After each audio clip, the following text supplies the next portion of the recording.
quais você acha que são as intenções desses seres, boas ou ruins? Porque ele perguntou se você já viu algum ser.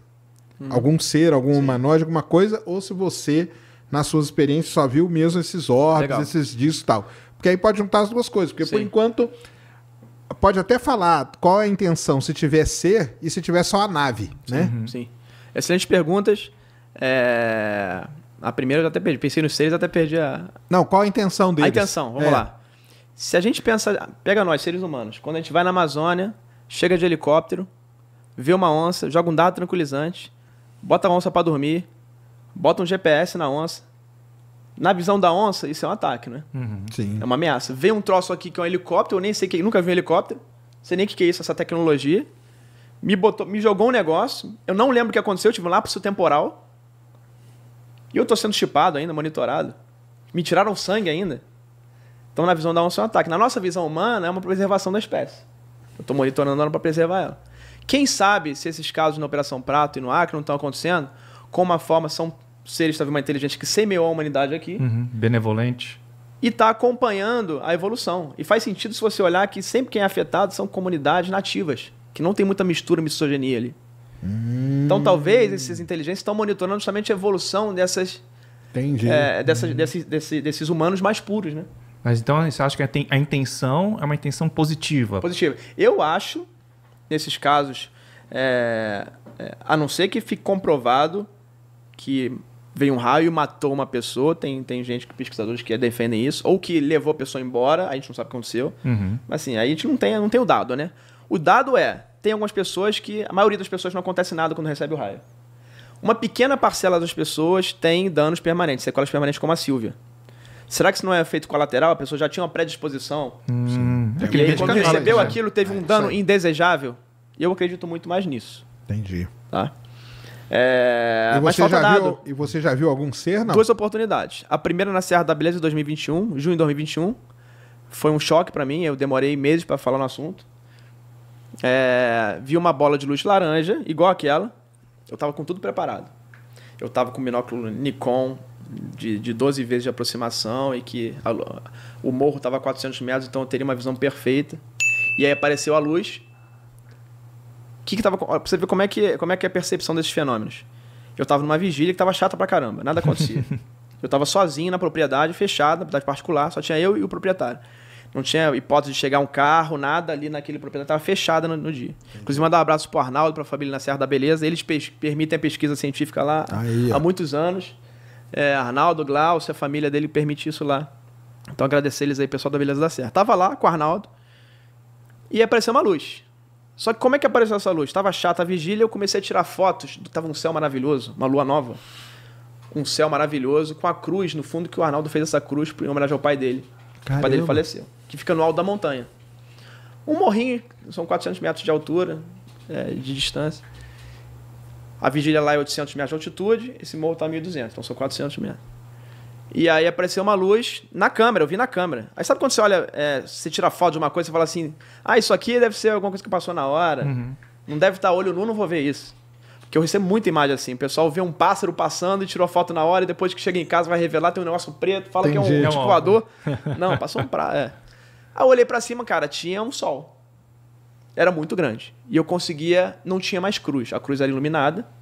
Caramba. E tinha um sol. E eu não conseguia ver a cruz. E eu consegui olhar para o sol. Então eu me assustei muito, porque tinha um objeto muito iluminado e que não me afetava a vista. E aquilo o cérebro não consegue processar essa informação. Tem um foco apontado para você que não está incomodando a vista. E aí eu peguei o binóculo. Quando eu peguei o binóculo, a luz diminuiu.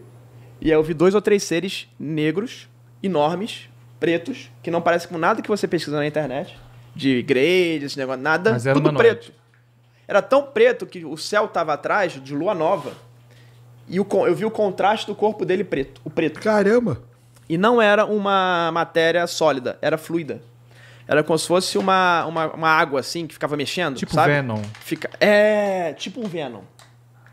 Aí você pensa, será que os caras não se inspiraram no negócio dele? O negócio ficava assim, cara, era a matéria dele. E eles estavam me observando, porque quando eu peguei o binóculo, eu vi aqui, cara, quando tá o Serjão, um binóculo, 400 metros, um binóculo de 10 vezes. Cara. Claro. E aí, quando eu peguei o binóculo, eles estavam atrás da cruz, agachados, pelo menos 2 me olhando. Esse binóculo estava acoplado, cara, no meu celular Galaxy. Para de fazer propaganda, você não é teu patrocinador, então não. Mas tava num celular muito bom, acoplado com um acessório. E eu podia ter filmado esse troço com o celular. Só que eu entrei em estado de choque. Caramba. Tudo caiu. Esse acoplador de celular para binóculo é um inferno para alinhar. Naquela situação psicológica eu nunca ia conseguir fazer isso. E, cara, eles começaram a fazer revoluções. Tipo espectros, assim, cruzando. Os seres, você disse? É. Caramba. Eu deixei uma máquina Sony no autofoco, então o troço ficava...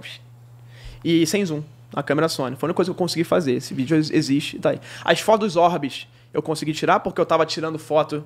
E olha que engraçado a ligação da consciência com o fenômeno. O fenômeno apareceu exatamente no quadro que eu tava tirando a foto. Cara, como se quisesse que você visse eles, como se quisesse que eu visse. Que fosse registrado. E aí eu tenho essas fotos, que eram maravilhosas as fotos. Agora, os seres com essa câmera de vídeo lá com autofoco ficou horroroso.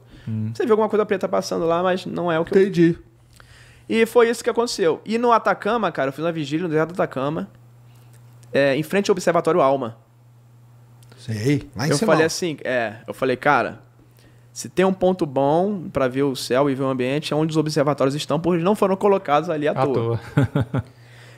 Um professor da Universidade do Chile me ligou, tinham engenheiros, pessoas de outras áreas, ele não queria revelar o pessoal que estava lá, mas foi a Universidade do Chile, Católica do Chile. Vários professores, vários alunos me chamaram, eu fui para essa vigília. E aí tava na vigília, cara, com meia hora de vigília, começou a aparecer orbes dourados, passando. Orbe dourado um atrás do outro. E, cara, aí começou a ficar estranho, porque começaram a chegar mais perto, mais perto. Isso perto do observatório? Em frente ao observatório, praticamente.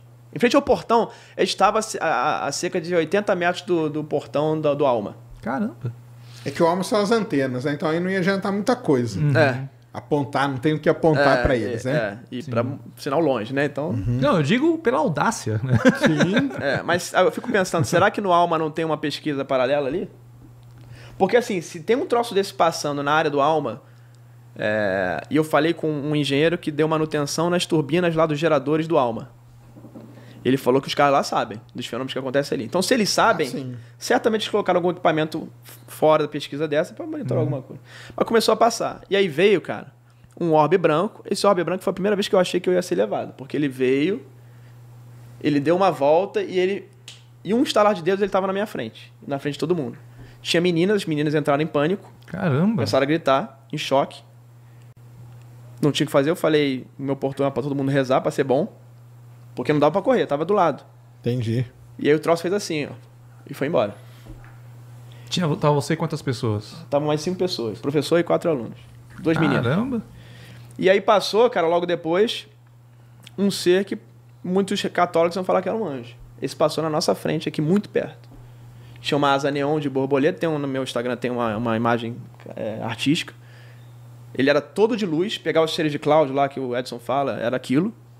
Ele tinha um degradê de vermelho, laranja na cabeça que ia ficando branco.